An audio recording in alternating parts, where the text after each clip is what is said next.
తిరిగి అదే బీఆర్ఎస్ గూటికి చేరిన సుధాకర్ గారికి, ఇక్కడికి విచ్చేసిన గ్రామ ప్రజలకు అందరికీ పేరు పేరున నా హృదయపూర్వక నమస్కారాలు. నేను చెప్దామనుకునే అన్ని యూత్ నాయకులు వివేక్ గారే చెప్పేసారు ఆల్రెడీ. ఇక రాష్ట్ర రాజకీయాల జోలికంటే నేను పోలేను. ఆల్రెడీ ఎన్ని చెప్పాలో అన్ని చెప్పిండు. కేసీఆర్ ఏం చేసిండు, ఏం పోయిందని. నేను గ్రామ స్థాయిలోనే మాట్లాడతా. ఈ కార్యక్రమానికి ఉద్దేశించి విచ్చేసిన పెద్దలందరికీ మరొకసారి హృదయపూర్వక నమస్కారాలు. నేను ముఖ్యంగా ఎర్రబెల్లిగూడెం ఉమ్మడి గ్రామ ప్రజలకు చేతులెత్తి మొక్కి కోరుకునేది ఏంటంటే, ఎర్రబెల్లిగూడెం గత 10 సంవత్సరాలలో కేసీఆర్ గారి ప్రభుత్వంలో ఎర్రబెల్లిగూడెం ఎంత అభివృద్ధి చెందింది, ఈ 2.5 సంవత్సరాలలో కాంగ్రెస్ పరిపాలన వచ్చి ఎర్రబెల్లిగూడానికి ఎక్కడన్నా ఒక తట్టెడు మట్టి పోసిరా, ఈ మధ్యకాలంలో 1-2 సీసీ రోడ్లు పోసినామని కొంత వచ్చింది. ఆ సీసీ రోడ్లు కూడా నేను ఏమంటున్నా అంటే, కేసీఆర్ గారి ప్రభుత్వంలో ఎన్ఆర్జీఎస్ కింద పెట్టిన వర్కులే మళ్ళీ ఇక్కడ సీసీ రోడ్లు పోయడం జరిగింది. అంటే ఇప్పటి వరకు కాంగ్రెస్ ప్రభుత్వం వచ్చి కొత్తగా ఒక 5 రూపాయల పని కూడా చేయలేదని నేను ఈ సభాముఖంగా చెప్పగలుగుతున్నా.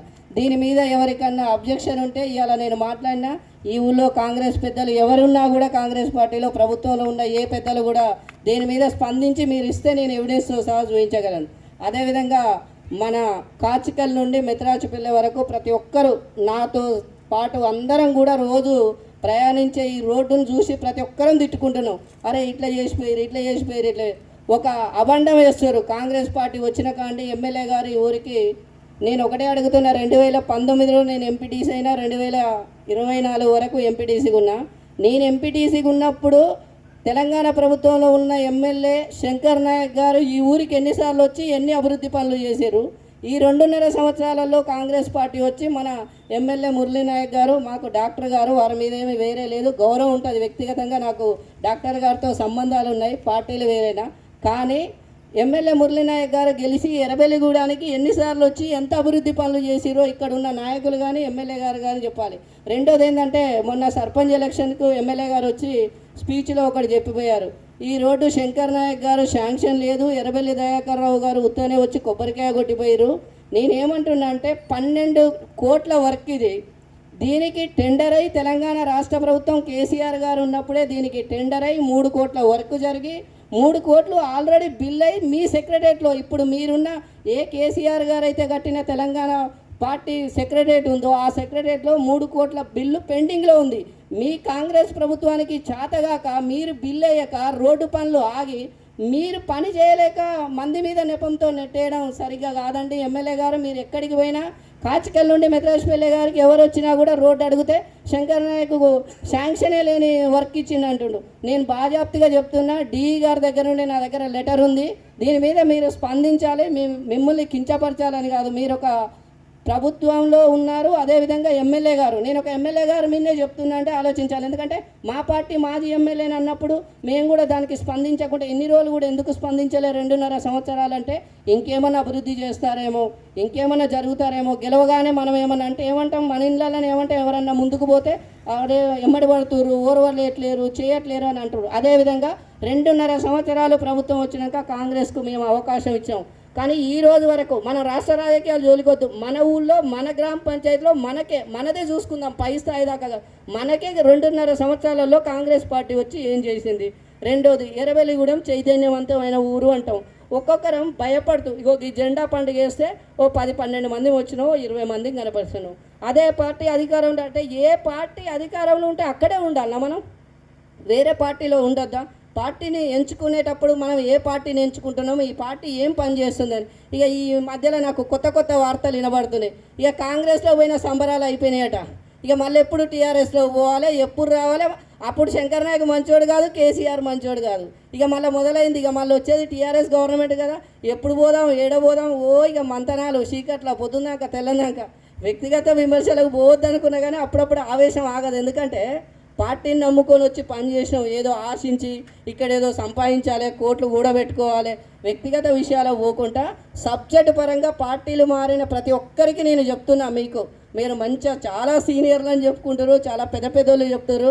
నాకేమో మైక్ వస్తే మిమ్మల్ని తిట్టబుద్ధి కావట్లేదు. ఎందుకంటే నాకే షేమ్ అనిపిస్తుంది. ఎందుకంటే మీరు ఎన్ని పార్టీలు మారుతారు రా భయ్, టీడీపీలు ఉన్నప్పుడు టీఆర్ఎస్ ఉన్నప్పుడు కాంగ్రెస్, ఏది వస్తే అలా మీరేనా? మళ్ళీ పొంకనాలు పలుకుతుర్రట, అల్ల పోయినా కూడా మేమే.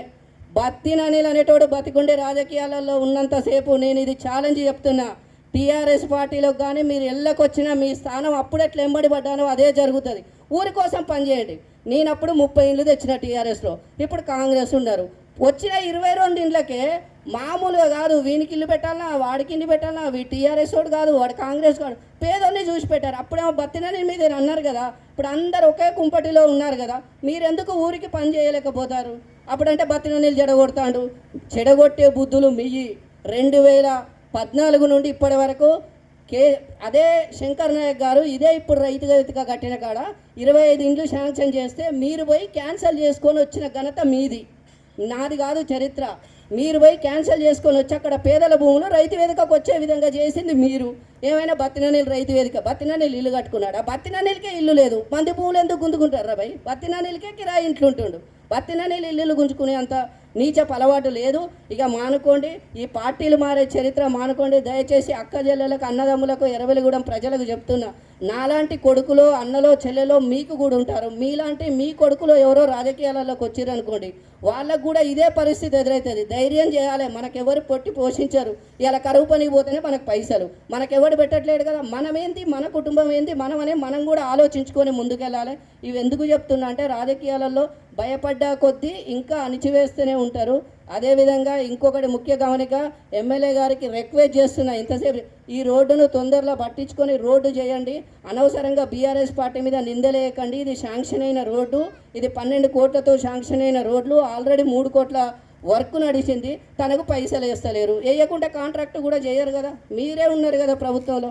ఇక ఎర్రబెల్లిగూడెంలో ఎవరు ఎటు పోతే అటే పోతే, అమ్మ తల్లులారా మీరే వినండి. ఎందుకంటే మహిళలను మించిన మార్పు ఎక్కడ ఉండదు. మీరే ఇంట్లో అన్నం పెట్టుకుంటే కూడా నాలాంటి ఎవరైనా భర్త ఎవరైనా ఉంటే పార్టీలు మారినప్పుడు ఒక్క గుద్దుండి, తప్పేం లేదు. అరే కేసీఆర్ ప్రభుత్వంలో ఏం జరిగింది, కాంగ్రెస్ ప్రభుత్వంలో ఏం జరిగింది, ఇప్పటి వరకు ఏం వచ్చినాయి, ఏం పోయినాయి, ఏమన్నా జరిగిందా? అందుకే దయచేసి ఎమ్మెల్యే గారి రోడ్ను పట్టించుకొని తొందరగా చేయాలని మీకు రిక్వెస్టే చేస్తున్నాం, ఆర్డర్ కాదు. ఎందుకంటే ప్రభుత్వంలో ఇంకా 3 ఇయర్స్ మీరు ఉంటారు, మళ్ళీ వచ్చేదైతే మీరు కాదు. అప్పుడు మేము కష్టంగా చేసుకుంటాం. అప్పుడు ఎట్లా చేయాలి, ఏం చేయాలి, ఎట్లా పోవాలి. మళ్ళీ శంకర్ నాయక్ గారి నాయకత్వంలో, కేసీఆర్ గారి నాయకత్వంలో తప్పకుండా మళ్ళీ ఎర్రబెల్లిగూడెం అభివృద్ధిలో ఉంటుంది. నేను ఎంపీటీసీ ఉండి 2,90,00,000 పని చేసిన. అందరూ ఈ టీఆర్ఎస్లో ఉన్నోళ్ళు, కొంతమంది కాంగ్రెస్లో ఉన్నోళ్ళు, అందరు పోయి ఇప్పుడు కాంగ్రెస్లో ఉన్నారు. నేను 2,90,00,000 వర్క్ చేసిన, మీరు పోయి 3 సంవత్సరాలు అవుతుంది. 5 లక్షల వర్క్ చేసిర్రా. నేను ఛాలెంజ్ చేస్తా, ఈ బొడ్రాయి కాడ కూర్చుంటా, మీరు రండి, నేనన్నా ఛాలెంజ్ చేసి గ్రామ పంచాయతీలో లెక్కలు చూపిస్తా. 2,90,00,000 ఈ సీసీ రోడ్లు పోసిన ఘనత తెలంగాణ ప్రభుత్వంలో శంకర్ నాయక్, కేసీఆర్ గారి ఆశీస్సులతో పోసిన. 2.5 సంవత్సరాలు అయిపోయింది. ఇక ఏముంది మీరు చేసేది కాంగ్రెస్లా? ఇక 2 సంవత్సరాలలో 1 సంవత్సరం ఎలక్షన్ పీరియడ్ వస్తుంది, మధ్యలో ఉన్నది 1 సంవత్సరం. ఈ 1 సంవత్సరానికి అందుకే తట్టుకోలేక మళ్ళీ ఎప్పుడు పార్టీ మారదాం, ఎప్పుడు ఇది శంకర్ నాయక్ నచ్చకనే పోతుంది కదా. మళ్ళీ ఏముంది అంటే వ్యక్తిగత విమర్శలకు పోకుండా అందరం కలిసి ఉందాం.